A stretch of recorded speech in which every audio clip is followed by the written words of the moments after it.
मित्र Chandrakant विवट America से।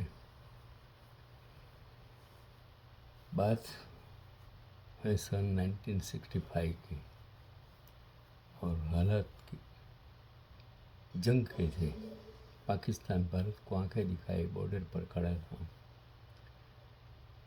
तत्कालीन हालत को देखकर लग रहा था कि जैसे पाकिस्तान आसानी से यह जंग जीत जाएगा, परंतु पाकिस्तान की जीत के बीच में खड़े थे जनरल हरबख्श सिंह, जिन्होंने भारतीय सेना के दल का नेतृत्व करते हुए पाकिस्तान को बुरी तरह धूल चटाई। ये जाबाज सैनिक आज बॉर्डर पर लड़ते हैं और नेता लोग ऐशो आराम में हवाई जहाज़ों में कमांडो के साथ घूमते हैं। उनके मकानों पर बुलडोजर फिराया जाता है और वो रोते हुए वीडियो फेसबुक पर रखते हैं, लेकिन ये नेताओं के आंखों में आंसू नहीं है, दिल में और दिमाग में दिमाग नहीं है। क्या कहें।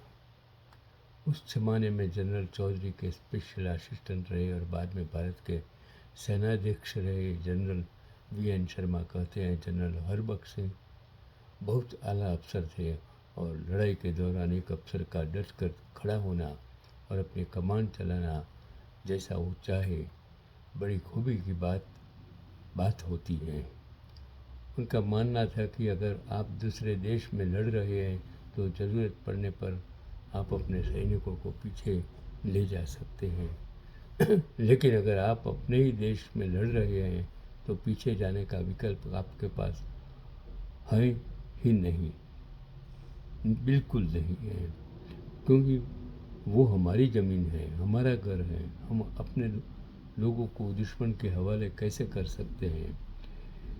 इनके इस रवैये ने देश के नेतृत्व को काफ़ी आत्मविश्वास दिया और जनरल हरबख्श सिंह की बेटी हरमाला गुप्ता याद करती हैं कि लड़ाई के दौरान उन्होंने उन्हें घर पर बहुत कम देखा।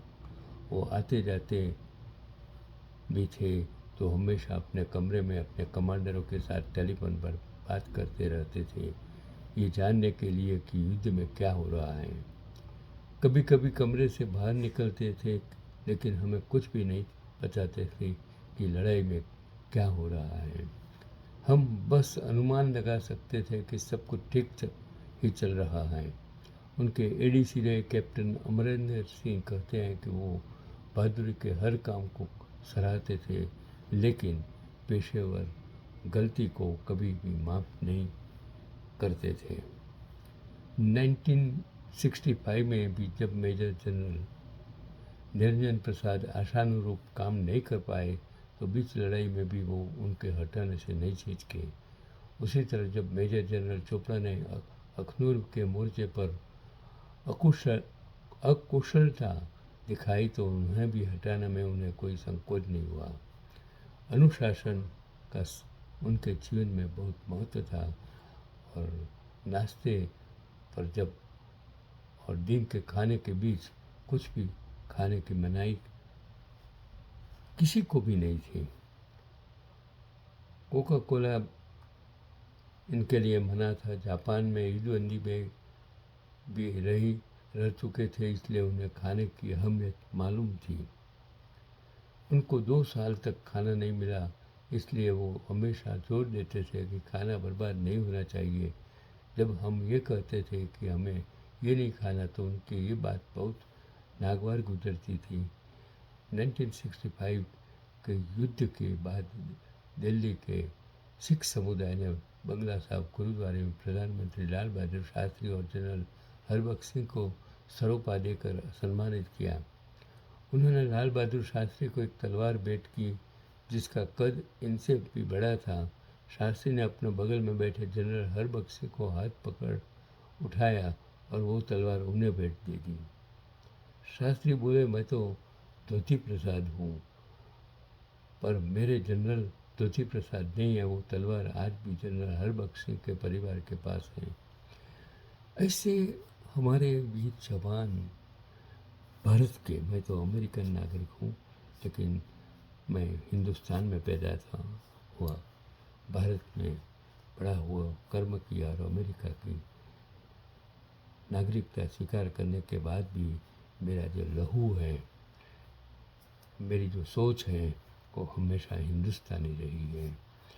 इसलिए मैं हर इंसान को आज भारत में जो हो रहा है, वो सभी को मैं एक रिक्वेस्ट करता हूँ कि आज जिस देश की लोकशाही को बदनाम बर्बाद की जा रही है और जिस तरह एमपी एमएलए बिकाऊ हो गए हैं और जिस तरह सत्ता में बैठे लोग और भ्रष्टाचार दूर करने के नाम, महंगाई दूर करने के नाम, बेरोजगारी दूर करने के नाम सत्ता में आकर जिस तरह देश को लूट रहे हैं, तो भ्रष्टाचार फैला रहे हैं, एमपी एमएलए को खरीद रहे हैं, तब आप सभी लोगों की जिम्मेदारी बनती है कि 140 करोड़ को प्रजा को अब वक्त आ गया है आज़ादी बचाने का, लोकशाही बचाने का, गरीबों को बचाने का।